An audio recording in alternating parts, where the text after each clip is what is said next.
Good morning, ladies and gentlemen. My name is Sean Penfield, and the topic today is gun control. Now, I know this is a touchy issue, but it's something that needs to be talked about. And the improvement starts with you. We need to change the opinion about guns, and that will be echoed in the election process and the legislation that is passed through Washington. Now, the center of the issue is, of course, the Second Amendment of the United States Constitution, which reads, quote, "A well-regulated militia being necessary to the security of a free state, the right of the people to keep and bear arms shall not be infringed," end quote. Now, this does not even qualify as a sentence, but this non-sentence has been the center of controversy since the 1800s. 1886, to be exact, when the Supreme Court heard Pressure versus Illinois. Now, there are a lot of facts about this case that don't really matter right now. So the basis of it was the result of the court decision was the states could forbid private armies. And that was the case for 112 years until the case D.C. versus Heller made the distinction that people do not have to be associated with the militia to own a firearm, and now may own them for self-protection. Now, I understand that the gun culture in the United States is huge, and I'm not going to try to change that. But we have to agree that something needs to be done here. We've lived through mass shootings, at least in my lifetime. I've lived through countless mass shootings, and I'm not even 20 years old. We have Sandy Hook, tragedies in Arizona with the shooting of elected officials, and shootings on military bases, which are supposed to be safe places. And the result of these shootings is gun regulations keep getting more and more lenient. And that is backwards to me. What I'm suggesting that we do is train the people on the weapons that they buy, run background checks for the people who want to buy guns, create a list of mental illnesses that can and cannot have weapons, and create a federal law enforcement agency that makes sure all these laws and regulations that have been created are abided by. Now, these things are not hard. The training, when somebody buys a weapon, they will go through through a training course that is relevant to the weapon they brought. So they won't be trained on all weapon systems, unless they buy them all, which is not very smart, but that's beside the point. So if they buy two different weapon systems, for instance, a rifle and a handgun, they will go through the basic rifle and handgun safety courses. Pretty common sense. Background checks, this is an easy way to solve the problem that we have with weapons. It may ensure that criminals and people with dangerous mental illnesses do not acquire weapons, and this will cause less tragedies to occur. A board of doctors, what I've suggested earlier, doctors, psychologists, and psychiatrists would determine what mental illnesses are capable of having the responsibility of owning a weapon.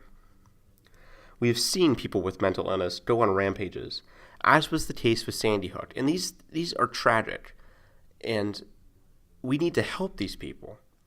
But not allowing them to have weapons is the first step in ensuring that more people are not harmed as a result of their mental illness.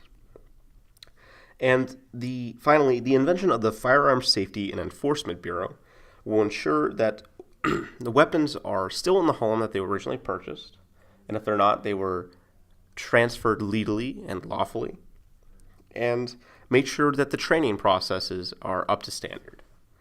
Now, of course, there are people who, disagree with this point of view, and largely it's the National Rifle Association, the NRA. And I have a message for you.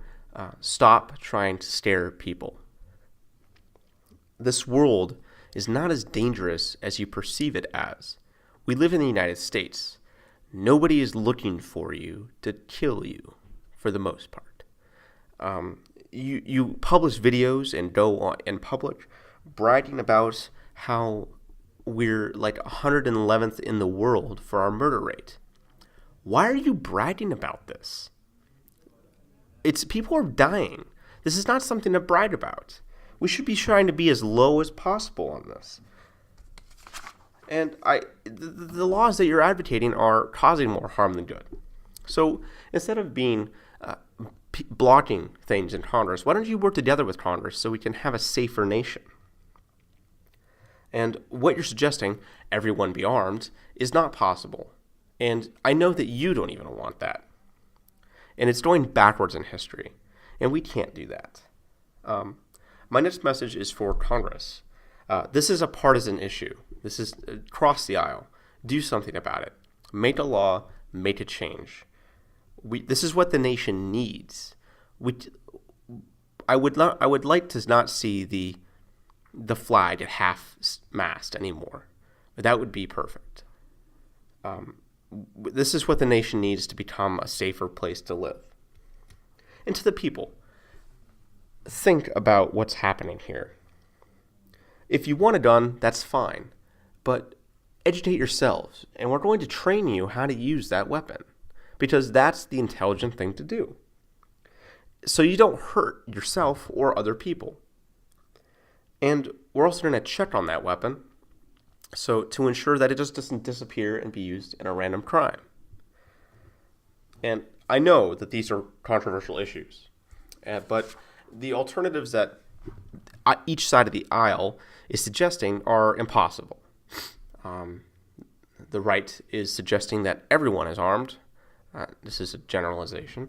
And the left, in the eyes of the most severe individuals, is suggesting that no guns are in the United States. Well, the everyone armed option is like the wild, wild west. This is extremely dangerous and kind of surpasses that whole democracy thing that we have established. And the notion that no one have any weapons is kind of impossible. So these solutions are rational, and most of them are common sense. We have to agree that something has to be done.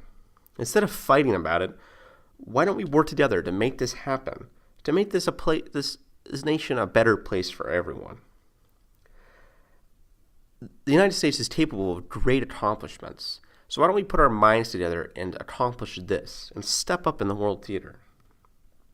Again, thank you for listening, and my name is Sean Penfield, signing off.